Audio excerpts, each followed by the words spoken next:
देखिए, सारी खबरें शुभ नहीं होती, कुछ मंगल भी होती हैं, और जो ना शुभ होती हैं ना मंगल होती हैं वो करती हैं सावधान। तो शुभ बताने, मंगल दिखाने और सावधान करने एक बार फिर से हाजिर हूं।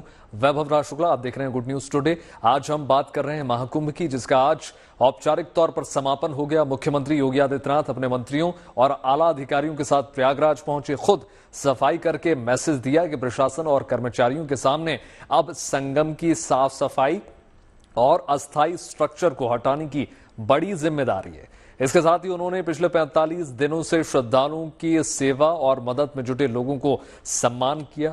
वहीं प्रधानमंत्री नरेंद्र मोदी ने अपने संदेश में महाकुंभ के आयोजन की तारीफ की, कहा कि कुछ कमी रह गई हो तो श्रद्धालु क्षमा करें।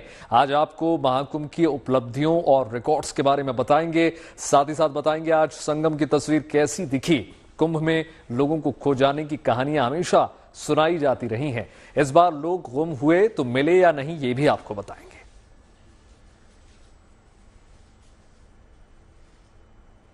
तो आइए शुरुआत करते हैं प्रयागराज में सेवा करने वालों के सम्मान से।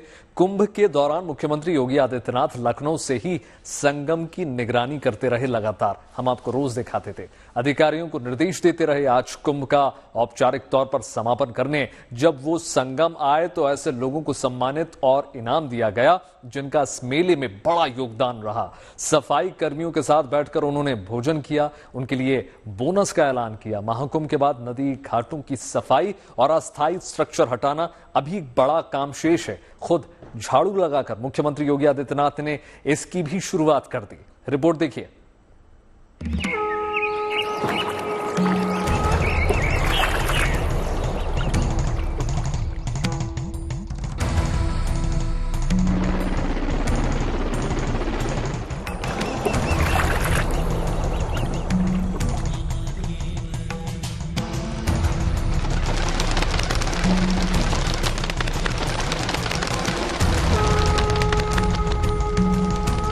सूबे के मुखिया के चेहरे पर खुशी है, मंत्रियों के मन में संतोष।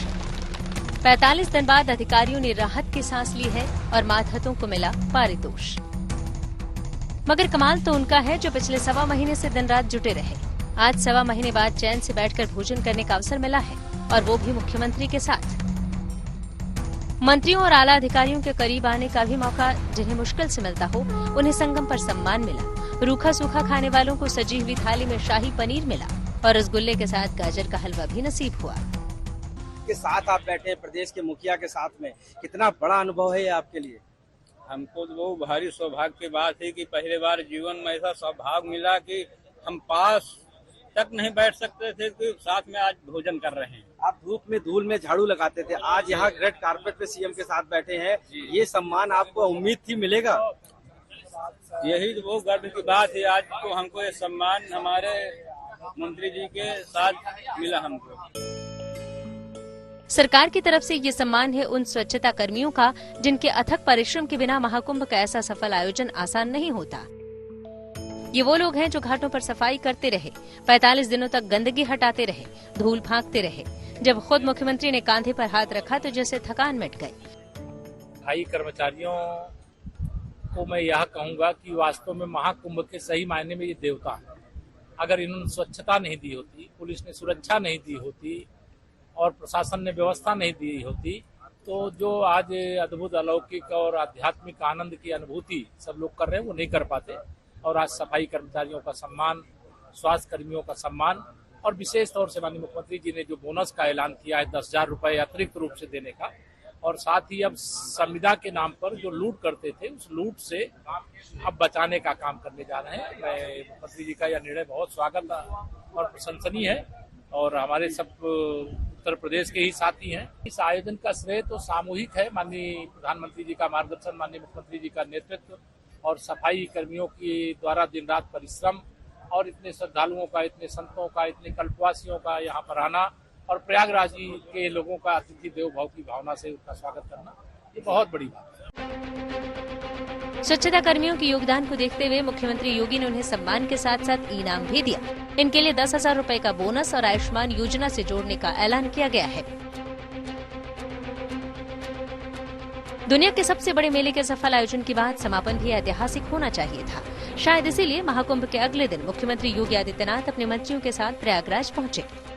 घाट पर अपने मंत्रियों के साथ पूजा अर्चना की, त्रिवेणी को प्रणाम किया, पंछियों को भोजन कराया और संगम पर स्नान करने वालों से मिले उनका अभिवादन स्वीकार किया। इसके बाद उन्होंने महाकुंभ को सफल बनाने वाले कर्मचारियों से मुलाकात की। मेला क्षेत्र में मेडिकल कर्मियों ने लगातार काम किया, लोगों का ध्यान रखा, उनका इलाज किया। ऐसे तमाम स्वास्थ्य कर्मियों को मुख्यमंत्री ने सम्मानित किया। केवल सफाई कर्मचारी नहीं बल्कि वो स्वास्थ्य कर्मचारी भी जिन्होंने अपनी ड्यूटी, अपनी नौकरी पूरी शिद्दत से की, ड्यूटी शिद्दत से निभाई है, आज उनको भी सम्मानित किया जा रहा है। आप उनमें से एक हैं। जिम्मेदारी ये थी कोई बीमार ना हो, अगर कोई हो रहा है तो उसे तुरंत उपचार दिया जा रहा है। आज आपको उसी के लिए सम्मानित किया जा रहा है, कैसा लग रहा है? धन्यवाद मैम, अच्छा लग रहा है सम्मान पाने पर। टोटल हम जो पेशेंट देख चुके हैं ओपीडी बेस वो 38,000 के समथिंग। 38,000 सिंगल हॉस्पिटल में, हमारे अपने हॉस्पिटल में ओपीडी 38,000 से ऊपर और इंडोर 1,000 के लगभग। देखिए, जिम्मेदारी एक तरफ, लेकिन उस जिम्मेदारी को शिद्दत के साथ निभाना, उस जिम्मेदारी को अपना फर्ज समझते हुए निभाना, ये बहुत बड़ी बात होती है। मुख्यमंत्री नाविकों से भी मिले, जिन्होंने घाट पर पिछले 1.25 महीने तक लगातार सेवा दी, श्रद्धालुओं को संगम तक ले गए और सुरक्षा में भी योगदान दिया। 13 जनवरी से शुरू हुए महाकुंभ का देश विदेश के 66 करोड़ 30 लाख लोग हिस्सा बने। इस दौरान कई ऐसे रिकॉर्ड्स भी बने जिसे Guinness book of world record में जगह मिली है। आज ऐसे रिकॉर्ड्स के सर्टिफिकेट भी सौंपे गए। महाकुंभ के यादगार पलों की तस्वीरों से सजी एक किताब का भी विमोचन हुआ। के सभी अधिकारीगण और सभी मंत्रालय इस आयोजन को उत्तर प्रदेश सरकार के साथ मिलकर के सफलता की नई ऊंचाई तक पहुंचाने के लिए प्राण प्रण से जुटे थे। रेलवे है, सिविल एविएशन है, पैरामिलिट्री है, यानी हर विभाग ने अपने स्तर पर इस आयोजन में भरपूर सपोर्ट किया, सहयोग किया।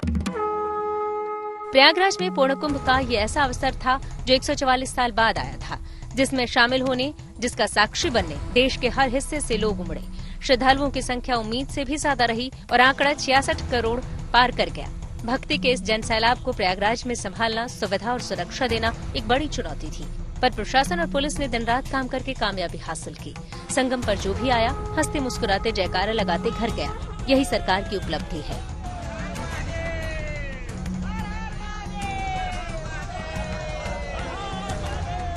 महाकुंभ क्षेत्र प्रयागराज से कुमार अभिषेक, आशीष श्रीवास्तव, नवजोत रंधावा के साथ bureau report, good news today. देखिए, महाकुंभ के समापन के बाद रेल कर्मचारियों और अधिकारियों की पीठ थपथपाने रेल मंत्री अश्विनी वैष्णव भी प्रयागराज पहुंचे।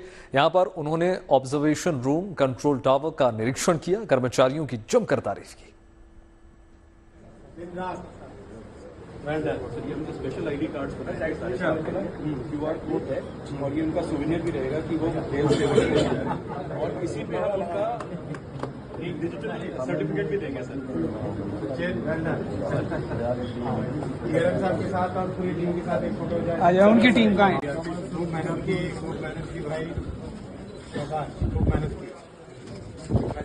खूब मेहनत की हाँ राजपूत साहब मेहनत की भाई, वैसे बहन बहुत मेहनत की बहन, हम लोगों ने बहुत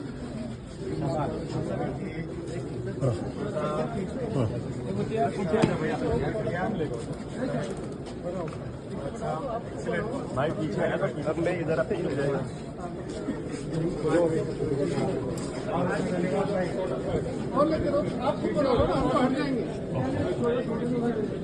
और दिन रात हमको चाहे रात में, दिन में, कभी भी प्रधानमंत्री जी को, मुख्यमंत्री जी को, गृह मंत्री जी को कभी भी कोई बात हो तो तुरंत फोन करने पर समाधान होता है।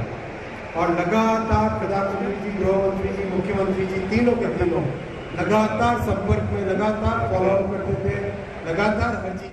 बड़े आयोजन के बाद पीठ थपथपाने का सिलसिला जारी है। महाकुंभ के समापन पर प्रधानमंत्री मोदी ने एक बाकायदा ब्लॉग लिखकर अपनी भावनाएं व्यक्त की, जिसका टाइटल है एकता का महाकुंभ, युग परिवर्तन की आहट। प्रधानमंत्री ने लिखा है कि एकता का महायज्ञ संपन्न हुआ। इतना विशाल आयोजन आसान नहीं था। मां गंगा, यमुना और सरस्वती से प्रार्थना करता हूं कि अगर हमारी आराधना में कुछ कमी रह गई हो तो क्षमा करिएगा। श्रद्धालुओं की सेवा में भी अगर हमसे कुछ कमी रह गई हो तो जनता का जनता का मैं क्षमा प्रार्थी हूं। और प्रधानमंत्री ने यह भी लिखा कि यहां न कोई शासक था न कोई प्रशासक था, हर कोई श्रद्धा भाव से भरा एक सेवक था।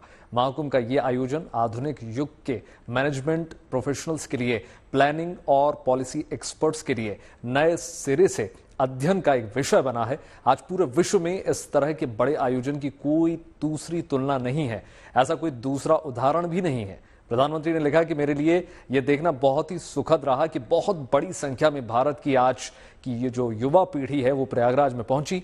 प्रधानमंत्री मोदी ने कहा कि प्रयागराज में जितनी कल्पना की गई थी उससे कहीं ज्यादा संख्या में श्रद्धालु पहुंचे। अमेरिका की आबादी के करीब 2 गुने लोग एकता के इस महाकुंभ में हिस्सा उन्होंने लिया और डुबकी लगाई। एक भारत श्रेष्ठ भारत का ये चिर स्मरणीय दृश्य करोड़ों देशवासियों में आत्मविश्वास के साक्षात्कार का महापर्व बन गया। अब इसी तरह हमें एक होकर विकसित भारत के महायज्ञ के लिए एकजुट होना है।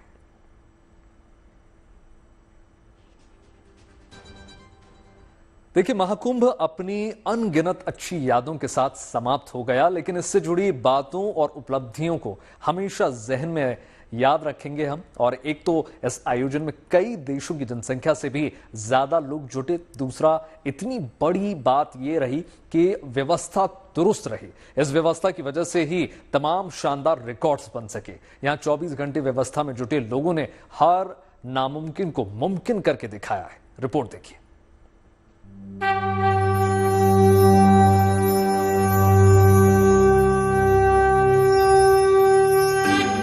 अपार जन समुदाय, श्रद्धा का विशाल समंदर, ये दुनिया के सबसे बड़े धार्मिक और आध्यात्मिक मेले की तस्वीरें हैं। प्रयागराज में संगम की रेती पर पूरे 45 दिनों तक चले महाकुंभ की बात न केवल देश बल्कि दुनिया भर में हो रही थी। और ऐसा हो भी क्यों नहीं, क्योंकि इसकी खास वजह भी तो है।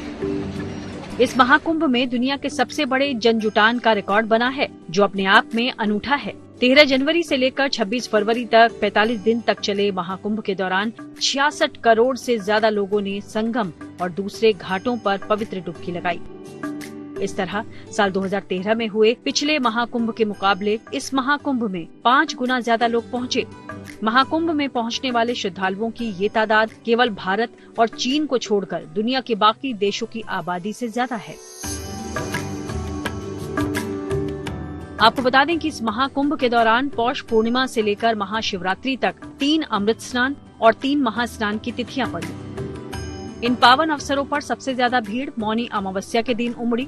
29 जनवरी को मौनी अमावस्या पर 8 करोड़ से अधिक लोग यहां स्नान के लिए पहुंचे, जबकि मकर संक्रांति के अवसर पर 14 जनवरी को 3.5 करोड़ लोग स्नान में शामिल हुए। वहीं 3 फरवरी को बसंत पंचमी के दिन करीब 3 करोड़ लोगों ने संगम पर पवित्र स्नान किया, जबकि 12 फरवरी को माघी पूर्णिमा के दिन भी करीब 2 करोड़ और 26 फरवरी को महाशिवरात्रि के पावन अवसर पर 1.5 करोड़ से ज्यादा लोग स्नान के लिए पहुंचे। महाकुंभ के पहले दिन यानी 13 जनवरी को पौष पूर्णिमा पर करीब 1 करोड़ 75 लाख लोगों ने यहां पवित्र डुबकी लगाई। इस तरह से विशेष स्नान वाले सभी 6 दिन करोड़ों लोग महाकुंभ में उमड़ते दिखे। और कोई भी दिन ऐसा नहीं रहा जब लाखों लोग यहाँ पर डुबकी लगाने नहीं पहुँचे हों। इस मायने में ये महाकुंभ बेमिसाल कहा जाएगा। कुल मिलाकर महाकुंभ का आकर्षण कुछ ऐसा रहा कि 1 फरवरी को दुनिया के 77 देशों के राजनयिकों समेत 118 विशिष्ट विदेशी अतिथि भी इस महा आयोजन का हिस्सा बने। इतना ही नहीं, प्रयागराज में संपन्न हुए 2025 के इस महाकुंभ में और भी कई शानदार रिकॉर्ड बने हैं, जिन्हें तोड़ पाना मुश्किल होगा। महाकुंभ संपन्न होने से 2 दिन पहले 24 फरवरी को संगम तट पर सफाई का रिकॉर्ड बनाया गया। ये विश्व रिकॉर्ड 24 फरवरी को 19,000 सफाई कर्मियों ने एक साथ मिलकर इन सफाई कर्मियों ने 10 किलोमीटर के दायरे में सफाई के काम को अंजाम दिया। वहीं इससे पहले यहाँ पर 14 फरवरी को गंगा नदी की सफाई का भी एक अनूठा रिकॉर्ड बना। 14 फरवरी को 300 सफाई कर्मियों ने एक साथ मिलकर नदी की सफाई की। महाकुंभ का आयोजन इसलिए भी यादगार बन गया है क्योंकि इसकी भव्यता और दिव्यता अनूठी रही है। साधु संतों के सभी 13 अखाड़ों के अलावा देश ही नहीं बल्कि विदेशों के भी कोने कोने से आए सन्यासी और कल्पवासी इस महाकुंभ का हिस्सा बने।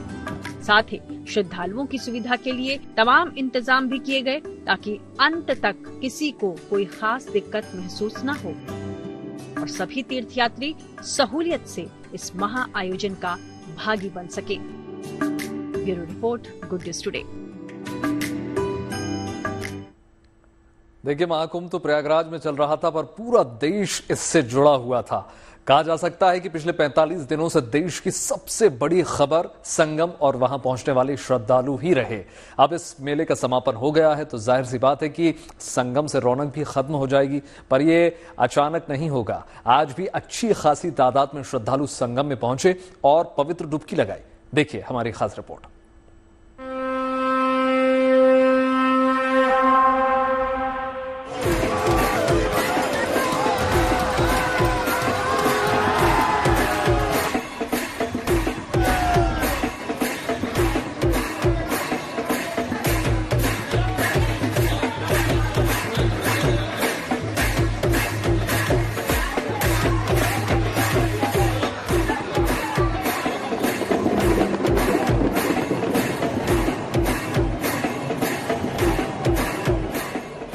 संगम पर जनसैलाब की ये तस्वीरें कभी भुलाई नहीं जा सकती। ऐसी भक्ति, ऐसी श्रद्धा और ऐसा जोश भी तो पहले कभी नहीं देखा।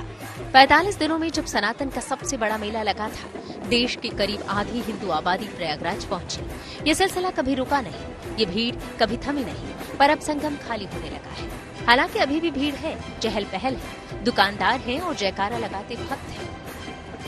लोग हैं वो अभी भी आ रहे हैं और जो भीड़ है वो बदस्तूर आनी जारी है, लेकिन भीड़ स्कैटर्ड है। अब थोड़े मात्रा उनकी धीरे धीरे कम होती जा रही है, जो उनकी तादाद है कम होती जा रही है। लेकिन अगर हम आपको इस वक्त का सीधा दृश्य दिखाएं संगम नोज का, तो आपको वहां पर भारी भीड़ अभी भी दिखाई देगी, क्योंकि जो भी लोग शिवरात्रि में यहाँ आए हैं, रुके हैं, वो आज भी स्नान करना चाहते हैं। बहुत सारे ऐसे लोग हैं जो आज भी स्नान करने आ रहे हैं, बड़ी तादाद में आ रहे हैं। लेकिन एक अंतर यह है कि अब जो भीड़ दिखाई देती थी, जिस तरीके का सिर ही सिर, मुंड ही मुंड चारों तरफ दिखता था, वो अब कम होती जा रही है, धीरे धीरे सामान्य हो रही है। आप देखेंगे तो इस संगम नोज पर गाड़ियों से लोग पहुंचने लगे हैं, यानी कि जो बैरिकेटिंग पर भीड़ हुआ करती थी, लोग बैरिकेटिंग के बाहर जिनकी गाड़ियां रोक दी जाती थी, बड़े बड़े पार्किंग में जिन्हें लगाया जाता था, यानी कि अब भीड़ धीरे धीरे सामान्य हो रही है। और आपको ठीक संगम के किनारे का हम दृश्य दिखा रहे हैं कि देखिए कितनी बड़ी तादाद में कार, बसेस, बड़ी बड़ी गाड़ियां इस वक्त उन यहाँ मौजूदगी है। यानी कि अब लोग अपनी गाड़ियों से परिवार के साथ इस संगम तट तक पहुंच पा रहे हैं।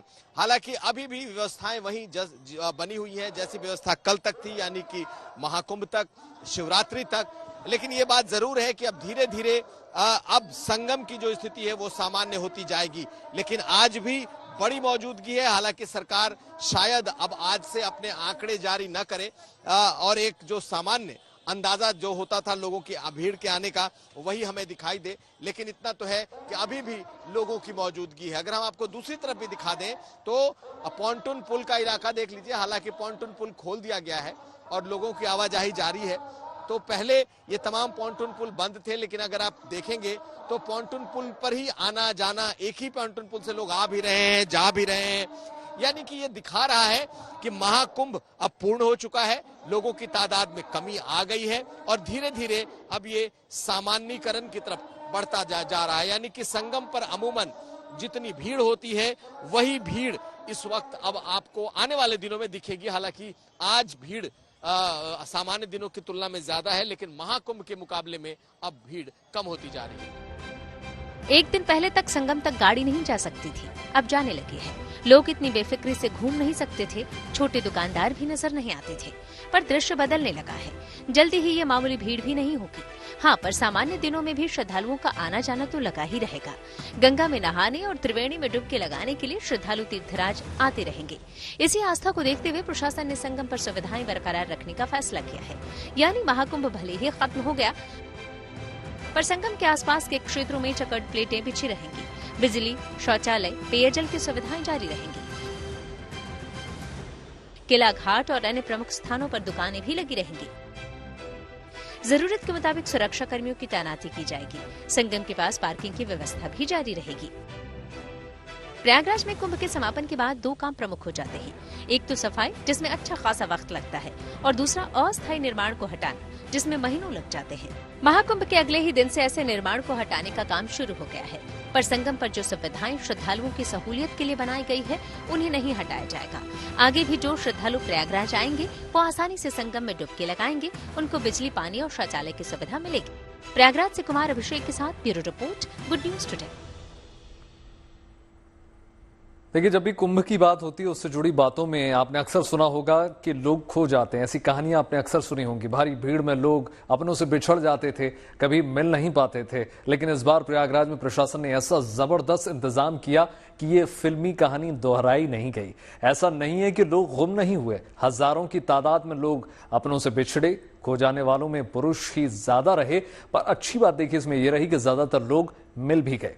कुछ लोग जो अभी अपने परिवार से नहीं मिल पाए हैं, उनके लिए संगम पर सेंटर एक का मार्च जो है वो तक काम करता रहेगा लगातार। देखिए संगम से हमारी संवाददाता नवजोत रंधावा की खास रिपोर्ट। एक समय था जब कहा जाता था कि कुंभ में यदि कोई जाता है तो बिछड़ जाता है। कुंभ में बिछड़े लोग आपस में मिले, इसको लेकर बॉलीवुड में भी बहुत सारी फिल्में बनी हैं। लेकिन इस बार का कुंभ इस मायने में भी बहुत खास रहा कि सरकार की तरफ से कोशिश ये रही कि कोई अपनों से बिछड़े नहीं, और अगर बिछड़ जाए तो उसे मिलाया जाए। और इसीलिए अलग अलग जगह पर खोया पाया केंद्र भी बनाए गए, और उन्हीं में से एक ये केंद्र कंप्यूटराइज खोया पाया केंद्र, जो पूरी तरह से डिजिटली काम किया, जिसमें अभी तक का जो डेटा प्राप्त हुआ उसके मुताबिक 48,500 लोग जो थे वो अपने परिजनों से अलग हुए। और सबसे खास बात यह है कि इसमें पुरुषों की संख्या ज्यादा रही महिलाओं के मुकाबले। और अगर हम बात करें तो 10,931 पुरुष और 8,100 महिलाएं ऐसी रही जो इस कुंभ में अपनों से बिछड़ गई। 17 बच्चे भी बिछड़े। और जैसे ही ये खोया पाया केंद्र कुछ इस तरह से यहाँ पर काम कर रहा था, हालांकि अभी भी ये काम कर रहा है। हमारी अधिकारियों से बातचीत हुई, भले ही महाकुंभ समाप्त हो चुका है, बावजूद इसके ये खोया पाया केंद्र अभी फिलहाल 1 तारीख तक यूं ही चलता रहेगा। और दूसरी बड़ी बात, इस तरह के अलग अलग बड़े बड़े स्क्रीन यहाँ पर लगाए गए थे। जो परिजन अपनों से बिछड़ जाते थे, सबसे पहले उनकी सारी डिटेल्स यहाँ पर रिकॉर्ड की गई। उसके बाद इनकी फोटो के जरिए, उनके जरिए यहाँ पर लगातार और उनके परिजनों का नाम लेते हुए यहाँ पर अनाउंसमेंट्स हुई।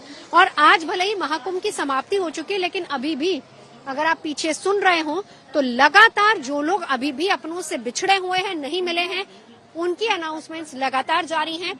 और यहाँ जो हमारी अधिकारियों से बातचीत हुई वो ये है कि अभी फिलहाल 1 तारीख तक यूं ही खोया पाया केंद्र खुले रहेंगे, ऐसे ही चलते रहेंगे, क्योंकि कोशिश ये है कि अपने जो बिछड़ गए हैं उनको अपनों से मिलवाया जाए। और इसीलिए यहाँ पर इस खोया पाया केंद्र में अभी भी लोग अपनों का इंतजार कर रहे हैं, और उन्हें उम्मीद है कि यहाँ से उनके अपने जो खो गए हैं वो उन्हें जरूर मिलेंगे। शुभ मंगल सावधान में इतना ही। देश और दुनिया की तमाम पॉजिटिव खबरों के लिए जुड़े रहिए गुड न्यूज टुडे के साथ। नमस्कार।